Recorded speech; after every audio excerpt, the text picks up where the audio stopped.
You need to trade 7 days a week, period. End of story. That's complete nonsense. Who has time for that? I don't. So what can we do? We need to build a program that fits into your life instead of the other way around.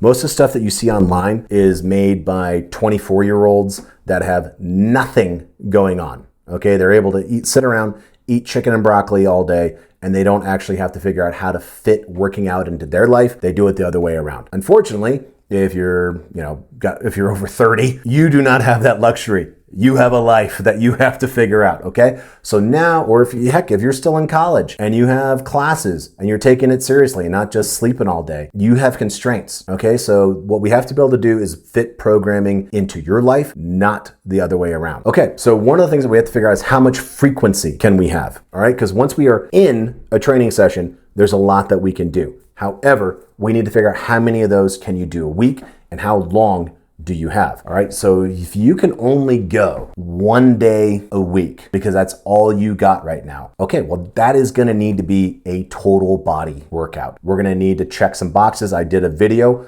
on if you only have time for 5 lifts, how to get the most complete workout from that. Go check that out. But it was effectively having squat, Romanian deadlift, incline bench, bent over row, and then a suitcase carry. That will check a lot of boxes, okay? At least keep you from sliding back. I see this a lot with people that travel for work to where they're on the road all the time. They may be the different variations of deployed. Let's say you're in the energy sector and you have to go out on a rig and it's 12 hours a day, if not more. And it's a complete, the technical term would be shit show. And you need to fit something in where you can use a workout like that, okay? But you can train.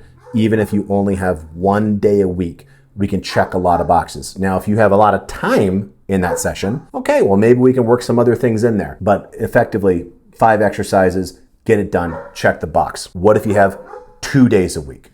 Okay, we can actually use a lot of those same movements and just break it out a little bit. Okay, if all you have is 30 minutes, you're just gonna do those 5 movements twice a week. Okay, and here's the cool thing, is that you are gonna get so much benefits from being able to train a body part twice in a week, all right?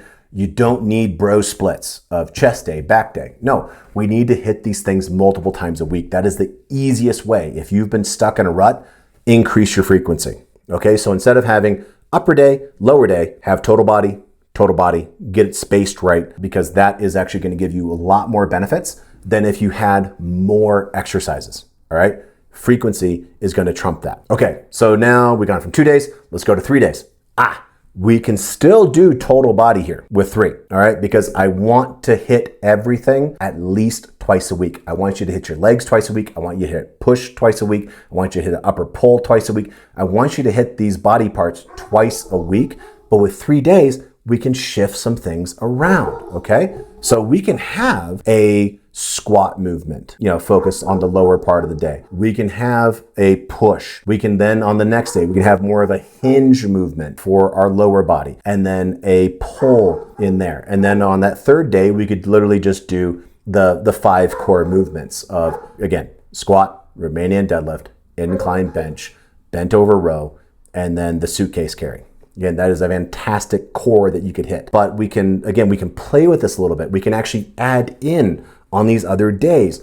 We can get maybe a fly. We can get a dip for our triceps. We can get some curls. We can start sprinkling some of these things in, but it really depends on your availability and time. But the fact is, with just 3 days, we're able to start adding accessory movements in, and we're able to hit that core session, those core parts, at least twice a week. We are getting some really good development here. You do not need to go all the time. At 3 days, we're starting to be able to make some real progress. Okay, where I want you to be. I want you to be at 4 days, because we can actually create multiple degrees of stimulus. We can get lots of specialization in here. We can add more movements and really mitigate trade-offs. As again, assuming you have enough time, but you don't need loads and loads of time, especially if we have 4 days a week. I mean, now we're really cooking with gas. So this is where we could build in a upper day 1, a upper day 2, lower day 1, lower day 2, and we can actually build some specialization in here. So for example, on lower day 1, this is where we could start with a low bar squat. Huge fan of low bar squat, but that would be our glute movement, our general squat pattern, but it's going to be glute dominant. And then you could add in RDLs on the back end of that, and then hit some leg extension, leg curls, calves, adductors, abductors. You don't need a lot with legs. Here's the thing. Because people call it leg day, they think of it as one day, and you got to get everything in on that day. No, we need to get enough in and get enough stimulus to where ideally you're going to be sore, but you're going to recover in a few days so we can do it again. Okay, but that day we're going to rotate in some different exercises. Maybe now it's going to be more quad focused. So let's think of a heel elevated high bar squat instead of low bar squat. Instead of RDL, we're going to go ahead and plug in one of my favorites, which is the sissy squat. You can do that on a hack squat. You can do it on a Smith machine. You can do it on a belt squat. So there's just so much that you can do with this. And then simply add in a leg curl. We already hit our quads with the sissy squats, and then some calves, some adductors, abductors. I mean, again, with legs, you just need something that kind of goes like this. You need something that goes like this, and then you need something that goes like this, and then something that goes like that. You don't need all these crazy movements, and you also don't need to bomb yourself, again, because we're getting the frequency done with twice a week. And then for your uppers, that could be one day's flat bench with a bent over row, and the other day is an incline bench with a vertical pull, such as my combo pull down to pull over. But again, we got 4 days here. We can actually do full pullovers. We can do pull downs. We can do traditional bent over rows. We can do some flies. We can get some biceps. We can get some triceps. So you can really get a lot of movements in here. So 4 days, that's ideal if you can get there, but you don't have to. You can get a lot done in the 3, the 2, and even the 1. Okay, so regardless of how many days a week that you're training, we need to consider recovery, all right? And sleep it's steroids. It truly is. If you aren't sleeping 7 to 9 hours a week, you will get effectively the same benefit from getting to 7 to 9 hours a week as if you're running, motor oil through your bloodstream. It is incredible. And also, it's not, if you're only doing 1 day a week, and you're not just bombing yourself, your recovery is probably going to be just fine. But if we start getting those higher frequencies, even at 3 days a week, it gets a little tougher to manage that recovery. And it's really important because I want you recovered before you train again. And as you get older, that gets harder to do. And this is part of why with our biooptimization, we look at recovery. We run lab work. We work with our medical providers on different solutions, whether it's hormone therapy or NAD or any number of things that help with that. But that's really a tale for another day. Go ahead and click the link in the description if you're interested. But managing that recovery is essential, and not beating yourself up and beating yourself down, because training is how you break down the muscle. It's how you stress the muscle. It is not necessarily how you grow the muscle. That is rest and recovery, and you need it. And then we also have to feed it. We need to eat for your goal. Okay, and that needs to be adjusted. If you're in where I was a little bit ago, I was trying to put on as much strength and as much muscle as possible. That explains the little bit of extra floof that's on me these days. That is because I was trying to add as much muscle and mass as possible. You can add muscle while losing fat at the same time. If you're in a slight caloric deficit and you have appropriate protein intake, which should be around, a gram, a pound of body weight. You can go over that though. Don't use that as a cap, use that as a floor. And then also with sequencing of your protein, people talk about the anabolic window and all that around your training. It really doesn't matter. Hit your daily protein intake. Ideally, spread it out over the course of the day if you can. But if you're, out working on, using my oil rig example, and you only get to have 2 squares a day and you got to wolf it down. Okay, if you need to get 200 grams in, okay, let's eat as much as we can in those meals.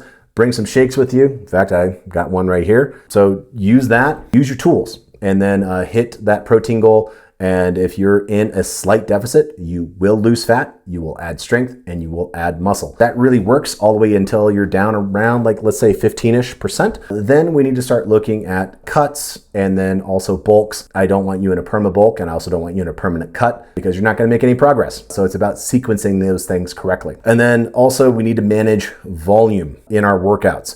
If we are just pounding ourselves into the ground, you are going to have a bad time. It's going to make recovery harder. It's going to make you're not going to be able to eat enough protein to be able to handle that. So don't blast yourself. And also it's about the right volume for the right goal. If we are looking to just build muscle, okay, we can actually handle higher volumes. But I'm not a huge fan of just ultra high volume training, because realistically, if you do 2 sets, but you go nuts for those 2 sets, and I mean leaving very little in the tank. And when I talk about in like an RPE 8 or 9, a lot of people shoot short on that. And so you can get this done in 2 sets. But again, if we're looking to add muscle, you can actually do more volume. If you're training for strength, then that's going to be lower reps. That's going to be less volume. But that really is about sequencing those things appropriately and not bombing yourself to where you can't come back and recover for that next session.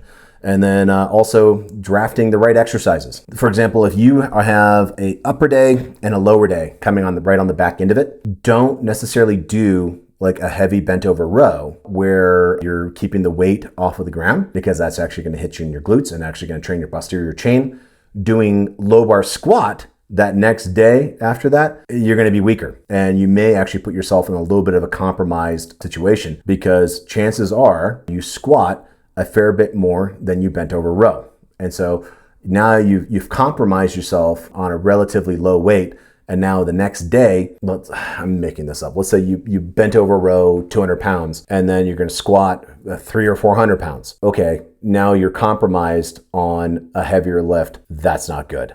All right. So make sure that we're spacing these things appropriately, and just think about it. So if you've got an upper day followed by a lower day, think maybe just do more vertical pull on that day as opposed to anything that's more horizontal. If you need to do a horizontal pull that day, maybe do a chest supported row where it takes your posterior chain out of it, or you can go ahead and support yourself, for a dumbbell row, something along those. I'm not a huge fan of those, but anyways, just consider these things. Think about how these pieces come together. And then also, making sure that you hit the appropriate exercises. And again, I'm just going to tell you, stay away from bro splits, chest, back, shoulders, and then leg day. Just stay away from that. That really works, back in the day, if you're running the gear, as they like to say, to where you can just bomb yourself with volume. You don't need crazy volume. You just need good exercises done to appropriate intensity over a long enough time period and done consistently, and you will get gains. Okay, so if we have all of this stuff sorted out, how do we fit it into your life? So if you have, your kids have practices on certain days, and if you're like me, to where you are an afternoon worker-outer, I hate working out in the morning, but if that's what you have to do, generally do it fasted, because if you have to work out in the mornings, you're not really getting a lot of benefit from wolfing down a quick breakfast. Have some coffee, throw a banana down, and then just go gut it out and get it done. If you're gonna work out later in the morning, because that's will work for your schedule, maybe after the kids go to school, okay, cool. Actually have breakfast, get calories in your system. I would suggest front loading some calories so that way you have that for your session. Get protein, get some fats, get some carbs in there, and then have a really good workout. And then in the afternoons, that's obviously a little bit easier to figure out your calories, but then figure out the back end as well. If you got to pick the kids up from school, just get the scheduling appropriate. It's a little tougher, obviously, if you have meetings, if you work from home, you got a little more flexibility, but just kind of build that in once a week. And then also understand that if you're going to a commercial gym, sometimes the machine you want's not available. All right. So have backups in place, especially if you're going in at that 4 to 5 o'clock window. God help you. But that is some place where you have flexibility built in. Okay, I want to do bent over row, but all the barbells are taken, but there's some dumbbells available over there. Okay, go grab some dumbbells, do some bent over rows. Oh, the machine's available. Go use the machine that day. Don't get held up on it.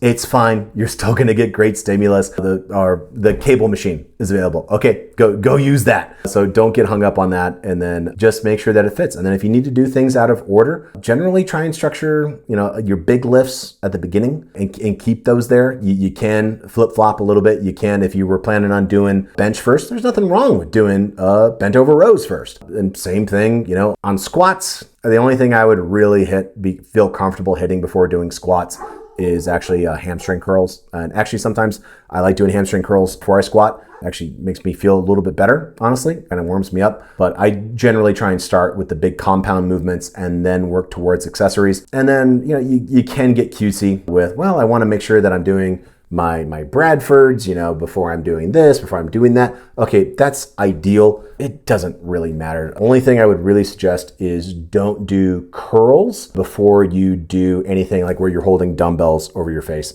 I have just found like doing any kind of pressing after I take care of my biceps, it just doesn't work out too well. So my performance suffers, and maybe it shouldn't make a difference, but it does for me. Okay, so the fact is, when it comes to building a program, it's about understanding your life and your constraints and how you can fit all of this into it. Okay, so when you're building your nutrition plan, figuring out what are the easy buttons for you. For me, a lot of times it is 99.1 lean ground turkey, because you can basically put it in anything, and then you can use your saved calories, because just the difference between 99.1 and 93.7, and then, if you're doing ground beef to where it's 90.10 or 80.20, they still call that lean ground beef. Look at the nutrition facts. I would not classify that as lean ground beef. If you're able to make that little change, then you can add in cheese or light sour cream. You could use a tortilla. You could maybe use a little bit of pasta.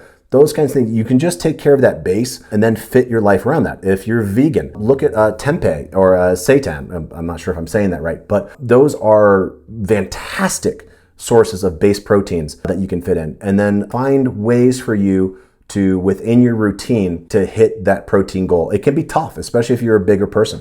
If you're 250 pounds, trying to get at least 250 a day, that's kind of tough. It's tough to eat that much. I actually have trouble hitting my goal off of food alone, and that's why I supplement. That's why I use protein shakes. I use, again, like I got my little guy here that I'm looking forward to after this video. I use a clear protein. That's something you can check out, that I put into my water throughout the day. I just put half a scoop, and that way I get my water throughout the day. It tastes good. I use the Ghost clear protein, the strawberry watermelon flavor. I love it for just sprinkling it in and not having to think about it. And I'm getting probably an extra 100 grams a day that way, because again, for me, I'm trying to hit some big numbers. I'm at least trying to clear north of 300 grams a day, and that's tough. I just can't eat that much. Anyways, find these little tricks to fit this into your life, and then don't overthink it. Don't starve yourself. Hit your macros. And if you want help putting all this together, check us out at strengthafter30.com or sa30program.com. We actually have a specialized women's program now, and so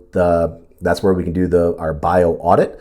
And then also we have the 168, which is where we figure out how to organize your week better and customize all of this to your schedule, your needs, your dietary preferences. And that one starts at $27. All right, check it out in the description. Appreciate you guys.